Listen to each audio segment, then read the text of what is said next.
The Bride Who Waits. Chapter 5.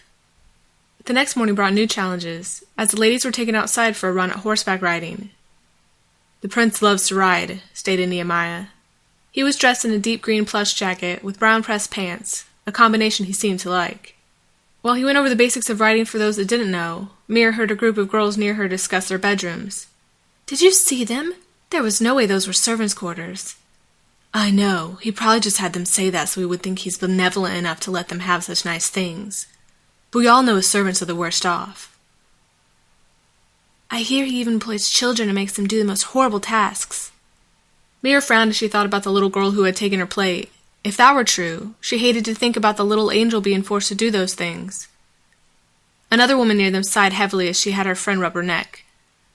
"I can believe they were servants' quarters. Those beds were atrocious. I didn't get a wink of sleep at all." Another woman near her, who seemed to know her, rolled her eyes as she said, "Rachel, you could sleep on a cloud and still have trouble sleeping." "Is it really that terrible to have a refined taste? I think everyone else is just too unsophisticated for being able to settle for sleeping on rocks. Excuse me." With a huff she turned, her masseuse hurrying after her as she strode away. With Rachel gone, the women were quick to pick up a conversation about her, as the one that knew her said, "That's Rachel Lapont. Her father is a duke under Prince Ger. Of all the women here, she's the closest to having the tastes, refinement, and education needed to be a queen." Their attention was called back to the day's events, as each of the ladies was helped up onto a horse. As it came time for Mira's turn, she stepped up to the horse, which whinnied at her, causing her to step back with alarm into the person who had come to help her. "Whoa, it's okay. She won't bite."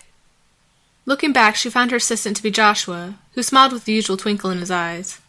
She apologized for running into him as she admitted, "I've never really been this close to a horse before. They're so—" She looked back at the enormous creature. "Intimidating." "Don't worry, Honeycup is our most gentle horse. If you are gentle with her, she'll be gentle with you." Taking a hold of her hand, he made her stroke the horse, causing it to make a pleased sound as it stomped its foot. "See, she likes you." "Okay, I think I can do this." With this help, she got up on the horse, who looked back at her for a moment, then made a nodding motion, as if it had just looked back to make sure Mira had got on okay. Once everyone was situated, those helping for the day got on their own horses and the ride started. Though she didn't know what she was doing, the horse seemed to, as it followed the rest of the horses. The ride went smoothly, till they came to a split in the road. "We are going to go this way," instructed the man, as he led them down a path that looked rougher than the others.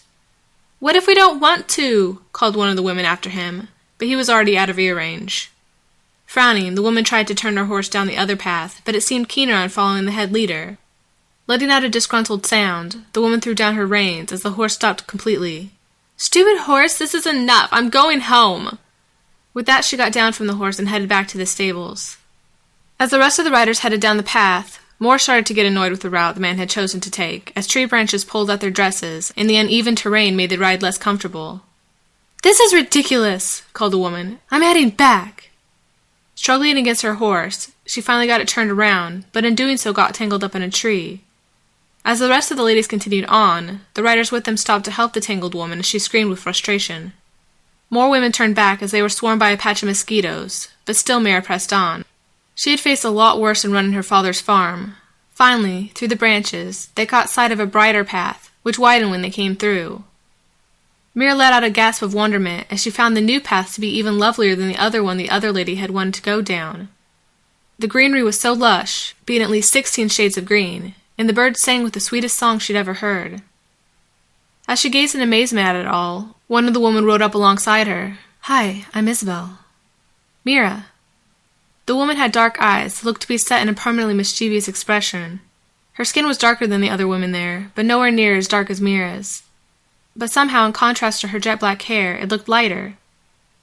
With a grin that went well with her eyes, the woman said, "I saw you talking to that stable boy earlier. He's pretty cute." Leaning in, she asked with no hesitation, "Are you two lovers?" Startled by the question, Mira quickly replied, "We just met." "So? Only one of us is going to marry the prince. We might as well live it up while we are still here." Mira tried to respond, but the woman didn't seem to notice as she continued. "I can tell you're like me, not really meant for this high life. But hey, why not snag ourselves some foreign dignitaries while we're in town, who don't know we're not anything? If we're lucky, they'll get us pregnant and then we can force them to marry us." "That's not really—" "You You seem practical-minded like me. I've heard some girls saying even if the prince chooses them, they won't marry him unless they love him. Me, I don't care if the guy is 4 feet tall with a hump. As long as he has enough money for me to live comfortably, I'm content. And even if we don't love each other, and he steps out on me, as long as I have plenty of fine clothes and jewels to keep me company, who cares? Am I right? Before Mira could reply, Joshua rode up, casting each of them a pleasant smile as he greeted them. How are you enjoying the ride so far? It's lovely, exclaimed Mira, without stopping to think how a lady might respond. Isabel knew as she casually replied, It's fine, I suppose, but I much prefer a well-planned party to scenes of nature. Mira cast the woman a questioning look, then turned her attention back to Joshua. Are there many places this beautiful around here? Most everywhere is this beautiful, or more so, replied the young man. If you would like, I could show you around some day. I would... She stopped as Isabel cast her a look, which reminded her of her mother's comment on servants and friendships not being for a lady. I would, but I should probably be spending my time doing other things. He seemed disappointed but nodded with understanding as he made his horse pick up and headed down the line, where she heard him ask a woman who was struggling with her horse if she needed help. He's not half bad. I can see why you chose him as your lover. But remember, love doesn't pay the bills. The woman's words reminded her of something her mother might say, as Mira reminded her, We're not lovers. If anything, he's a friend. She realized she'd said the wrong thing, as Isabel grinned like the cat who caught the canary. Noting the panic in Mira's eyes, the woman assured her, Oh, don't worry. I won't tell. What do I care who you keep company with? Though the woman's words were reassuring, the glint in her eyes made Mira hesitant to believe that she would not use the information against her later. As she worried about this, 2 women rode past, casting them both judgmental looks as one said, Of course those 2 would make a connection. Guess it's true what they say, birds of a feather. The other woman with her tittered behind her hands, as Isabel cast them a menacing look.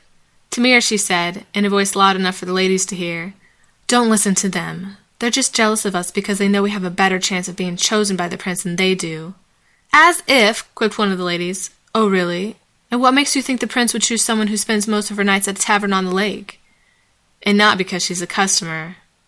At the mention of the bar, the woman grew pale as she choked out, How do you know about that? Isabel seemed pleased by the woman's reaction as she replied, I know people, and they know things that they enjoy sharing with me. She gave each of the girls a meaningful look as she said, Things people would rather not see the light of day. Whatever she was insinuating made each of the girls look sick as they hurried their horses away from them. Turning her attention back to Mira, the girl found herself feeling like a bunny cornered by a lion. Now you, started Isabel, you are a quandary to me. Sensing she was going to ask her questions, Mira preempted the interrogation as she gave her own question first. What have you heard about the prince? I hear he's a tyrant, that he eats children's dreams for breakfast and drinks widow's tears before night. Though Isabel laughed at her joke, Mira didn't doubt that in some way her words were true. Leaning in with a more serious look, the woman added, I also heard that the only reason he's invited us ladies from Beth Natash is because he hopes by marrying one of us, he can then take the land from Prince Chair, without the people fighting him, because they have one of their own on the throne. That will never work. A woman of Beth Natash would never condone him taking over her homeland. She would, if he got her to choose him above even her own land and the people in it. I don't see how that's possible. The dark-haired woman shrugged, with a look that told Mira she wasn't sure it was so impossible. Changing the subject, Isabel asked, What part of Beth Natash are you from? She was about to say when she recalled her mother's advice about not giving herself away and instead said, You probably haven't heard of it. Go on, try me. No, it's nowhere you've ever been to. I've been to a lot of places. Traveling is my second favorite thing, right after. Mira didn't hear what the woman said over a horse's loud whinny, but by the way the woman moved, she suspected it had something to do with dancing, drinking, and parties that went into the wee hours of the morning. As the other woman again tried to find out more about her, as if collecting more information for her mental black book, Mira started to wonder if maybe she shouldn't find herself a new companion. The horse seemed to agree as it sped up its pace, leaving the woman behind who called after her, We'll talk more later. Mira hoped they wouldn't. Chapter 6. A bathroom was attached to the servant's bedroom, and she used it to wash up, then headed back to get changed. It was then that she remembered she did not have a change of clothes, as she'd worn her last dress on the ride. If only Mother hadn't spent so much money on that first dress, I could have brought more with me. Looking to her bag, where her last dress had been stored, she found it to look fuller than it had looked that morning. Opening it, she found another dress inside. It was not as ornately decorated as the first dress she'd worn, but was just as beautiful in its own simple way. When she put it on, she found it actually looked better on her than the first two dresses. I don't remember Mother buying this. She would have never gotten this cut. Though she did not recall seeing it there before, she did not question her luck as she headed out. Downstairs, she found the other women gathered in a sitting room, where they began to go about various ladylike tasks, like cross-stitching or knitting. Tasks which they effortlessly performed while barely looking at their craft as they talked. "Those ladies that left earlier in the evening from the horseback riding aren't here now," observed one woman to another. "You think they went home?" "Of course. Where else would they be?" The woman leaned into the other as she said, "I heard that the women the prince doesn't pick are being shipped off as slaves, or to be brides to barbarians." Her companion gasped as she looked as if she would faint. Mira felt lightheaded as well, as she thought about all the terrible things she'd heard about the prince. She did not doubt for a moment that the prince would do that to the women he'd invited.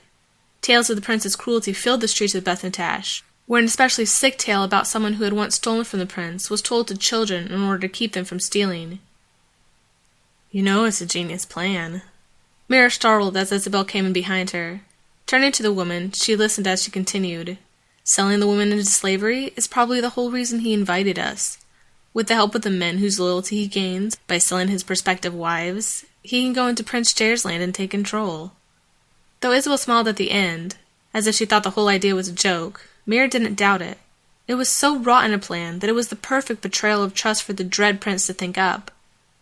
As more women around the room discussed their various theories, the prince's mouthpiece came into the room, where he cleared his throat for their attention. "The prince would like to thank you for staying another day with him. He hopes you enjoyed the horse ride. That section of land is his favorite to travel." "I don't see how," whispered one woman to another. "Did you get attacked by that swarm of mosquitoes?" "Forget the mosquitoes. I was getting scratched right and left by branches." Their words confused Mira at first, as all she could remember was the pleasant stream and bright and beautiful flowers. Then she recalled the path before the pleasant part. Though they traveled on even longer through the green section of the land, the women only seemed to remember the bad part that had come before. One who especially seemed to focus on the rough parts was Rachel, who pointed out every bug bite, branch scratch, and bruise from the ride. Continuing on even as Rachel continued to complain, Nehemiah said, "The prince actually hopes that he might be able to go out on more rides with you throughout the rest of your time here."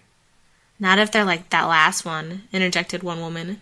"My bug bites have bug bites," added Rachel. "You say the prince likes this sort of thing? I don't know if I could endure another ride like that. My backside is still aching from all those bumps." More women interjected their complaints, and before either Mira or the prince's spokesman knew what was happening, 5 more women left to go home. "That was crazy," stated Isabel, as she sat down on the arm of Mira's chair. "Hey, I just heard there is another group of women in another section of the castle. Do you think they are the ones he's saving to sell?" Isabel laughed as she shook her head. "No, it's just another group like ours. I guess the prince is keeping us separated so it's easy for him to get to know us." Looking around, as if to make sure no one was listening in, she leaned in as she said, "I hear one of the girls in the other groups has really caught the prince's eye." "Really?" She nodded. "Her name is Lois. She's supposedly really sweet and caring. And why would that matter to the prince? Maybe he wants a bride who will offset his bloodthirst so people will forgive him for her sake." Mira frowned at the idea. It seemed plausible. As the other women went about their handicraft, Isabel let out a dramatically heavy sigh as she said, "This place is so dull." Her words seemed contrary to all that was happening around them, as Mira noted the girls doing their crafts, while outside a window she spotted another group of girls playing badminton and croquet. Before leaving, Nehemiah had even promised to take all the ladies out in the boats to tour the lake. There were far more things to do here than Mira had ever realized could be done. Noting this, Isabel waved off her words as she said, "You've obviously lived a sheltered life to think any of this stuff is exciting. Trust me, I know what it really means to live, and this isn't it." She wanted to ask the woman what she meant, but didn't get a chance, as Nehemiah returned to ask who would be going out on the boats. Though Isabel had just lamented over how juvenile all the activities were, she volunteered, as she dragged Mira away with her without even asking if she wanted to go. "I don't really know how to swim." "It's fine, you'll be in a boat. There's no need for swimming." At the docks, the two got into one of the mini boats tied to the dock. As there was plenty of room for more occupants, Mira asked if anyone else would like to join them. The looks from the other women told her that though she looked like she belonged to their class, they had no doubts that she was less than they. "Ignore them," stated Isabel, as she untied the boat and pushed it away from the dock. With just the two of them, Isabel let Mira row them across the lake as they made their way to the small river, which flowed under a bridge and past lines of trees. "It's all so beautiful here. I've never seen a place so green." Isabel wasn't as enthralled, as she barely gave the scenery a second look. Instead, she seemed to be more intent on finding out details about Mira, as she observationally stated, "If you don't see this much greenery, you must be from one of the drier parts of Beth-Natash. I guess you could also be from the mountains. When was the last time you had goat's milk?" As she stared at her, Mira again felt that cornered feeling. If she was not careful, Isabel would glean all she needed to get her booted from the castle grounds, and might even manage to get her beheaded in the process. "I don't really like to talk about myself. Why don't we discuss something else?" She thought Isabel would fight her, but the woman had another subject she was as curious about as she asked, "Is this thing between you and Joshua just a fling, or are you serious?" "I've already told you." Isabel looked bored as she interrupted her. "At least tell me you have someone back home waiting for you." "If I did, I wouldn't be here." "Why not? You have a shot at marrying a prince. Why wouldn't you leave a merchant behind for a shot like that?" "Did you leave a merchant behind?" "We're not talking about me. We're talking about you." Mira frowned. "If we only talk about me, I'll never learn anything about you." Isabel grinned, as if her next statement was a joke, as if you really care about anything about me. "Honestly, I don't. But how am I ever to learn to care about you if you are just a stranger to me?" Her words seemed to throw Isabel off, as she stared at her for a moment. When she'd recovered, she told her, "Fine, we'll play a little game. I'll tell you one thing about me, but you have to then tell me one thing about you." Intellectually, she knew playing such a game might end up leaving her vulnerable, but in her heart she felt herself plead for the chance to at least try it. "It could hurt me, but it could also get me a friend. I should at least take the chance, right?" Not sensing the battle within her, Isabel reasoned her silence meant she had not agreed as she looked away. "Guess I was right." "Wait, no, I'll go first. I don't know how to swim." "You've already revealed that. It has to be something new." "Fine, I've never tried goat's milk." Isabel smiled with satisfaction, and for a moment Mira worried she stepped into a trap. Figured. My turn then. I tend to wear blues and reds, but my favorite color is purple. "If you like purple, why don't you wear it?" "My mother said purple doesn't look good on me, so I wear the colors that bring out my features the best."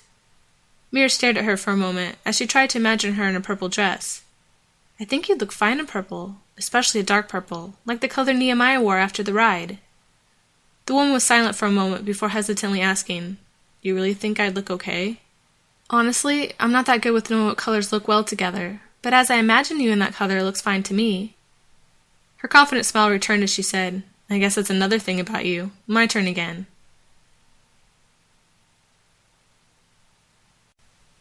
Chapter 7.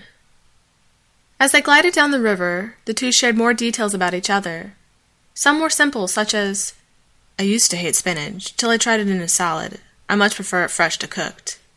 And others were more personal. "I once saw a man kill another man. I wanted to tell the authorities, but my mother said it would only cause us trouble, and probably end with us being the murderer's next victim." By the time they'd rowed back to the docks, Mira felt like she knew a great deal more about her friend, but had avoided sharing too much about herself. "Mother wouldn't be happy, but I don't believe I've given away my secret." As Isabel stepped onto the docks, she stopped to turn back to her. "Hey, I heard some of the coachmen who brought the ladies up from Beth-Natash are throwing a little party tonight across the border. Did you want to come?" Though they just formed a bond, and Mira could tell Isabel was trying to cement what had started, she found her practical nature taking over as she said, "I don't think I should." "Come on, this place is a total bore. It's bad enough there's no booze, but worse is none of the cute guys here want to get into any trouble." When she saw that Mira didn't look keen on the idea, she took up hold of her hands as Mira stepped onto the dock. "Come on, Mira. You're the only girl here worth spending time with. This would give us a chance to get to know each other, and I can tell you're the type who's never had a day of fun in her life. You deserve to get out and sow your oats. I promise, I'll have you back before anyone even notices we're gone." The look in her eyes made Mira's heart ache as she thought about the prospect of friendship. She never had much time for her back home, and none of the other girls had even glanced her way. Against her better judgment, she agreed to the plan, if only for the chance to make a friend. "But let's not do anything we'll regret, or they could get us kicked out of the palace." Isabel agreed, but by the grin on her face, Mira doubted she meant her promise. The party Isabel dragged her to reminded Mira of something she'd once read in the newspaper. It was an article reporting on an event that had been broken up by the authorities and had ended with 2 casualties and everyone involved being hauled off to prison. Okay, it's not that bad, thought Mira, as she looked around at the mass of people, who seemed eager to have fun. Each partygoer seemed to have his or her own definition of fun, as she spotted one man drinking glass after glass of ale. On the other side of the large room, a woman found her fun by flirting with every man at the party, and even more people derived their enjoyment by engaging in a dance that looked less like a dance and more like a jumble of limbs. I don't know, Isabel. I don't think this is the kind of party I feel comfortable at. I think I'm more the type to stay home and... She was going to say rebuild fences, but stopped herself, as she realized that lady would never even think of that activity. Her friend didn't seem to hear her, as she took one of the glasses from the man drinking ale and downed it herself. After that, she stole a man away from his dance partner and proceeded to engage in some form of dance Mira had never seen before. I learned these moves in a small town in eastern Beth-Natash. Let me tell you, those people know how to party. Turning away from her companion, she looked around at all the things offered. None of it caught her eye. She'd much rather have been back on the horse trail, admiring the scenery, or in the palace's garden and exploring the hedge maze. As she remembered the hedge maze, she started to wonder what was in the center of it. Just then she felt a body hit her from behind, and looked back to see the man with golden hair. Prince Jer! She almost fell to the ground as she tried to assume a respectful greeting. The man smiled as he helped her up. Please, you can call me Jer. You are... Mira. We met once. Oh, that's right. I spoke with your mother. The man's smile seemed even more dazzling as he recalled who she was. In the radiance of his smile, she suddenly felt unworthy of standing before him as she turned her eyes away. How are things going at the palace? She braved a glance at him before turning away again. Fine. Have you met the prince yet? She shook her head. From what I've learned while there, I don't think I want to. The man nodded as she turned her eyes again to look at him. As she watched, his smile faded into a frown, making Mira sad at the loss of its brilliance. The prince is a very cruel person.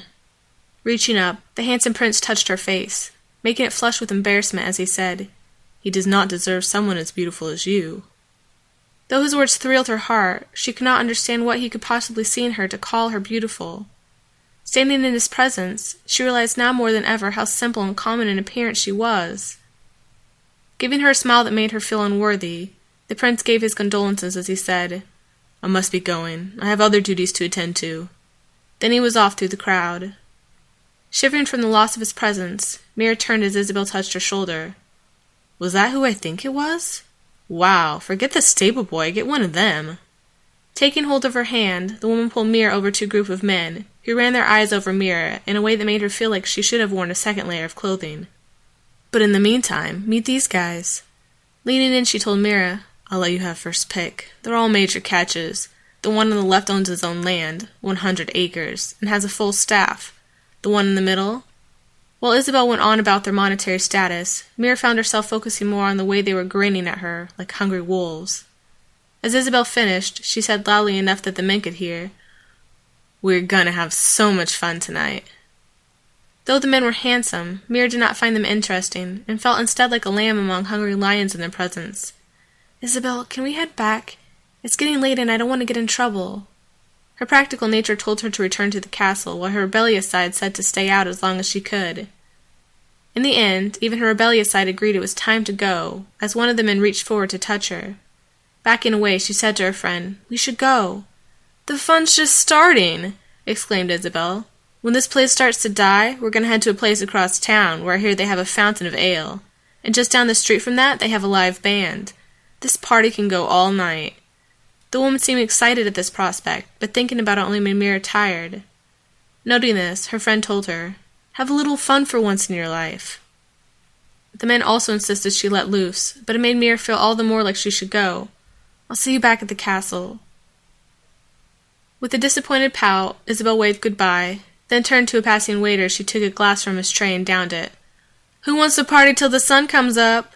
The crowd cheered as they all raised their drinks in the air. Outside the party, things felt colder as she made her way on foot back to the castle. Though she never would have guessed she'd ever miss it, she wished in that moment that she were back in her home, sitting before the small fire.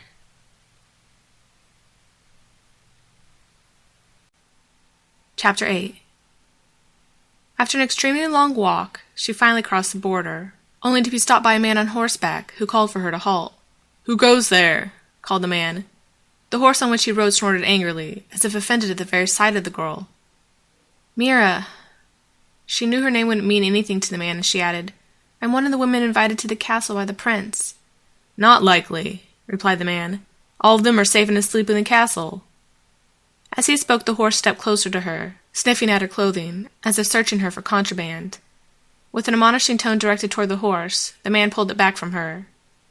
Looking at her again, the man seemed to be waiting for another explanation from her as she admitted, "I was asleep, but then I woke up to sneak out to a party with another candidate." "I can't let you through," stated the man. "There are dangerous people across the border, and we can't let just anyone through. It was dangerous enough letting the brides through with all those out for the prince's life." Mira understood why people wanted him dead, but knew at this moment in time she was not one of them. "But I promise I belong in the castle." "Sorry, you're just gonna have to go home. Obviously you don't deserve the prince, if you're willing to abandon the protection he's provided you to sneak into Beth-Natash. Who knows what dangers you could have encountered there?" She knew he was right. For her to have walked all that distance without getting robbed, or worse, was a miracle in itself. "Please, isn't there somewhere I can at least sleep till morning? My home is 2 days' ride by carriage, and I'll never make it there on foot." Tossing its head, the horse stomped its foot as if to say, "No way, girlie, get on your way." Pulling back the steed, the man turned around to look back at another watchman, riding toward them. "What's going on?" called the man, whose night watchman's cap was shadowing his face, so that he looked as intimidating as the first man's horse. "Some girl claiming to be one of the prince's prospective brides. I told her she's just going to have to go home, but she says her home is too far away and asked for a place to sleep tonight." The second watchman nodded as he said the first man could go. "I'll take care of her." For the first time since leaving the party, Mira felt afraid as she was left with the second man. With his face shadowed, she did not know who he was. He could be gazing at her like how those men in the party had. "Why aren't you back at the castle?" "I was invited to a party and let myself get talked into going. If this is going to disqualify me from returning to the castle, then may I please at least bunk in the stables for the night?" "Is that what you want?" "If I don't want to be murdered by robbers, yes." Seeming to think over her words for a moment, he extended his hand down to her. "Come on." Hesitant at first, due to the horse, she finally took his hand as he pulled her up behind him. Turning the horse so that its back was to the border, he rode them back towards the castle. Along the way she felt herself shiver, the coldness intensifying with their speedy pace. Feeling her shake, the man unclipped his cloak from around him and let it fall back onto her, making her feel instantly warm. At the stables to the castle, he helped her down as she thanked him. "Is that pile of hay all right for me to sleep in?" "If you really want to, but I don't know why you don't just return to your bed inside." She turned to the man with a look of confusion, then surprise, as she finally saw in the light of the stable lamps the smile of the stable boy. "Joshua!" "Do you really find hay that much more comfortable than your bed?" "No, but I thought since I left they wouldn't let me back in." "I think as long as they see that you feel bad about leaving and realize the importance of your staying within the border, they won't hold it against you." "Are you sure?" His eyes twinkled as he replied, "I'm sure." Knowing now that she could go, she turned to leave, then stopped as she looked back at him. "How many jobs do you have, Joshua?" He smiled as he got a thoughtful look on his face. "Oh, I don't know. I've lost count." Picking up a brush from off a bench, he began to dry off the horse as he started to list off a few. "I plant vineyards, I make pots, I clean rooms, I rebuild broken bridges." He noticed her watching and motioned for her to come over. Placing the brush in her hands, he led her down the side of the animal as he instructed her how to clean the coat. "I take care of the animals. I help those who are hurting." "You do so much. You must be very important to the king." "Oh, I'd like to think so." "What does that mean?" He smiled and she found herself feeling as warm as she had when he'd placed his cloak over her. As they moved on to brushing the horse's mane, she noticed a mark on his hand, which, as she got a better look at it, looked to be a very painful scar, as if something like a dagger had been driven through the base of his palm. Whatever had made the mark left a scar that looked like a lowercase t, which shone with the color of fresh blood. How did this happen? Her mind instantly went to thoughts of the prince and his nefarious torture methods, and she felt her anger flare within her. "There was a battle," replied Joshua slowly, as he used his other hand, which she noticed had a similar scar, to touch the first. His touch was as light as if the wound was still fresh as he continued. We won, but some marks still remain." He looked at her, an intensity in his eyes she'd never seen before. "But soon, we will remove all the scars, and everything will go back to how it should be." She felt pity for the man, as she thought of how much he and the others in his land must have gone through under the rule of the terrible king and his son. If only they had someone as kind and benevolent as Prince Jair. She wanted to tell him about the man, whom she knew would one day free everyone from the tyrannical rule of the king. But before she could, Joshua insisted he should take her back to the castle. "Do we have to?" She said it before she'd even had a chance to think about it, as he gave her a questioning look. "It's just, the night is so beautiful here, and you say it's safe here, right?" He nodded. "I've always wanted to go on a night walk." The thought seemed to agree with him as he motioned for her to follow him. Out past the stables he took her to another garden, which was filled with all kinds of fragrant flowers, ranging from purple roses to vines of pink morning glories. Among the flowers that were native to Bethentash, there were even more she'd never seen before, and he instructed her on the name of each as they walked along. "I've always wanted a garden of flowers," she admitted to him, as she stopped to smell a patch of mums. "I like working the field, but I'd really like to just plant something that wasn't necessary. Something that would just look pretty." "What kind of flowers would you plant?" She smiled as she remembered the ones she'd adored since the first time she'd seen them. "A traveling merchant came to our town once when I was little. He was lost, of course, but he had in his cart a pot of lilies. They were so beautiful, and he said they came in all kinds of shapes and sizes and colors. I think if I could, I'd like to plant a field with every kind." He smiled as he looked as if he was picturing what it would look like. "That sounds beautiful. What else do you dream of?" Though she didn't know anything about him, she found herself confessing all her hidden dreams to him, things she would have never told her mother for fear the woman would have laughed. But Joshua didn't laugh. He seemed happy to have her share her thoughts with him. Just as the sun started to come up over the hill, she stopped to hold back a yawn, not doing well enough to hide it, as he looked toward the rising sun. "It's nearly dawn. I'm sure you'd like to get some sleep." Taking a hold of her hand, he led her back through the garden and into the stables, which had an attachment leading into the castle. At the door to her room he stopped, saying his goodnights before leaving. Though his hand was gone, she still felt its warmness as she headed to bed. As she drifted off to sleep, she could still feel his hand in hers, the warmness seeming to travel through her like a warm summer breeze, making her feel at peace as she soon fell off to sleep.